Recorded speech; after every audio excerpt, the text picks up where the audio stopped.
Hello guys, our topic for today is kung paano kukuha ng Pag-ibig membership online. Gamit ang ating internet browser, i-type lang po natin ang Pag-ibig Fund Services. Lalabas po yung page ng Google. Tapos po, i-select lang din po natin yung Pag-ibig Online Services.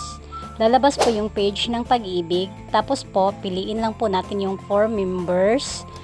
Lalabas po ang page po ng online membership registration. Dito po, i-input na po natin ang mga detalye ng pangalan kung sino po yung magpapamember. Yung kanyang last name, first name, at saka yung middle name. Kung wala po namang middle name, is i-check lang po yung box na sa ibaba na no middle name. Tapos po, siguraduhin na tama po yung bawat detalye na inilagay natin po dito sa ating registration. Makikita sa ibaba, mayroon pong date of birth. Paki-input lang din po yung correct date of birth. Tapos po, sa ibaba is pakikopya na lang din po yung letters na naka-indicate para po tayo makapag-proceed po sa ating membership online registration. Pindutin lang po yung submit. Lalabas po yung online membership registration. Dito po, i-input po natin yung mga correct na detalye.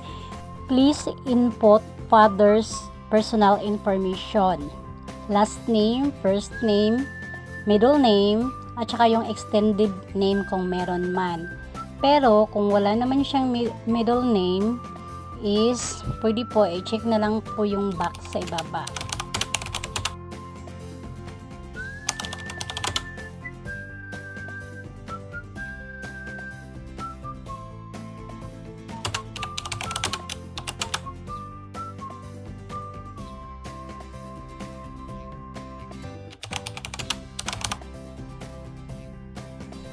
Proceed tayo sa mother's maiden name, last name, first name, middle name.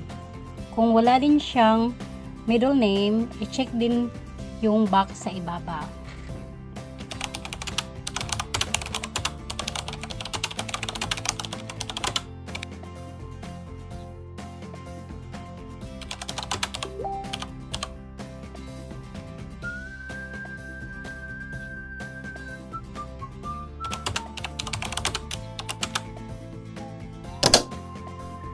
Dire-diretso na po tayo, sundan lang po ako.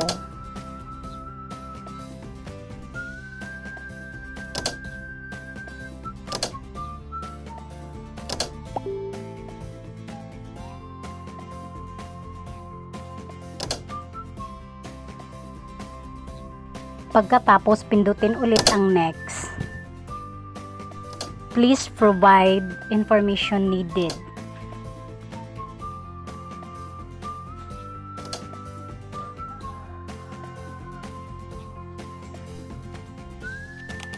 Please input the permanent address and the present address.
Pindutin po yung next.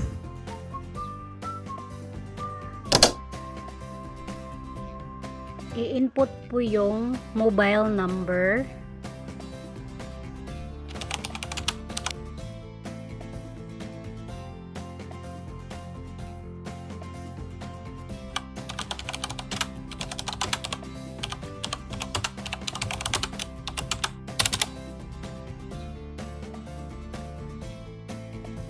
Pindutin ang next.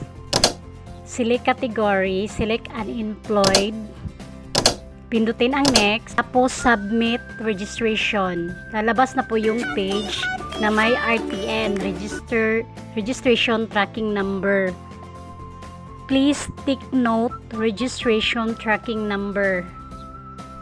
Pwede nyo pong i-print, i-screenshot para po sa reference nyo, at ito po yung copy na to ang dalhin sa Pag-ibig para kumuha ng permanent number.